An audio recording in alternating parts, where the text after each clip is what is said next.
শালীর আতঙ্ক বাংলাদেশ জাতীয়তাবাদী দল বোয়ালখালী উপজেলা শাখার সাবেক সভাপতি দক্ষিণ জেলা জাতীয়তাবাদী দলের সম্মানিত সদস্য জননেতা জনাব আলহাজ আজিজুল হক ভাই মঞ্চে উপস্থিত আজকের অনুষ্ঠানের প্রধান বক্তা আওয়ামী বিভাগ শালীর আতঙ্ক রাজপথ কাঁপানো ছাত্র নেতা বোয়ালখালী উপজেলা বিএনপির সাবেক আহ্বায়ক শওকত ভাই মঞ্চে উপস্থিত উপজেলা বিএনপির সম্মানিত যুগ্ম আহ্বায়ক বৃন্দ দলের নেতৃবৃন্দ অঙ্গ সংগঠনের নেতৃবৃন্দ উপস্থিতি আসসালামু আলাইকুম ওয়া রাহমাতুল্লাহি ওয়া বারাকাতুহু।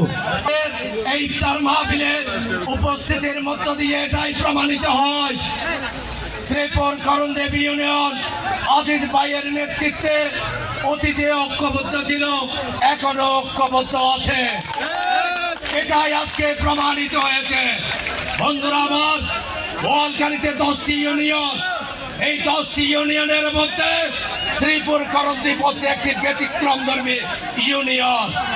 আমাদের প্রতিপক্ষ আওয়ামী লীগ আমার রাজনৈতিক জীবনে আমি দেখেছি এই করণদ্বীপ ইউনিয়নকে নিয়েই রাজনীতি করেছে, তারা অন্য কোনো জায়গায় রাজনীতি করে নাই। এই শ্রীপুর করণদ্বীপ ইউনিয়নকে তারা টার্গেট করে সমস্ত রাজনীতি এখানেই করেছে। 45 বছর যে আমার রাজনৈতিক জীবনে আমি দেখেছি আওয়ামী লীগ আপনাদের প্রিয় নেতা আজিজ ভাইকে হত্যার পরিকল্পনা বারবার করেছে।